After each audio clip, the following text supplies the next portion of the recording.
নমস্কার বন্ধুরা, আমি আবারও চলে এসেছি নতুন আরেকটা বড় ভিডিওর সাথে। আগের দিন আমি আমার বাপের বাড়িতে সবজি তোলার একটা ভিডিও করেছিলাম। তো সেখানে আমি বলেছিলাম যে ভিডিওটা অনেক বড় হয়ে যাবে, তার জন্য আমাকে এটা আরেকটা পার্টে তোমাদেরকে শেয়ার করতে হবে। তো আজকে আমি সেই সেকেন্ড পার্টটা তোমাদের সাথে শেয়ার করছি। দেখো, এখানে আমাকে তোমরা দেখতে পাচ্ছ বরবটি তুলতে। তো বরবটিগুলোর সাইজটা একবার দেখো তোমরা, যে কত বড় সাইজে। আর এই বরবটিগুলো তুলতে আমার এত ভালো লাগছিল এই সাইজগুলো দেখে, আমি তোমাদের কি বলবো।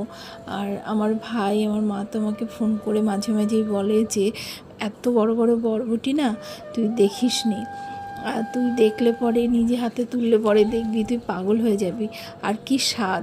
সত্যি সত্যি গিয়ে যখন দেখলাম না বরবটিগুলোর সাইজ, আর ওরা বলছিল কি এই সাইজটা আরও বড় হবে, তো আমি গেছি বলে ওই ছোট সাইজটাই তুলে ফেললাম। তো জেনারেলি এই বরবটিটা নাকি এর থেকে আরও বেশি বড় হয়।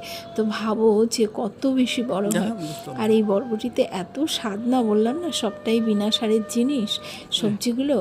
আর এই সবজি মানে বিনা সারের যেহেতু যে কোনো তরকারি রান্না করলে তো ভালো লাগেই, তার পাশাপাশি এই বরবটিগুলোর যদি ভর্তা করে খেতে পারো না, এত স্বাদ হয় না, তোমাদের কি বলবো। আর আমার মা দেখো এখানে আমাদের পেছন পেছন সবজি তুলে চলে এসছে।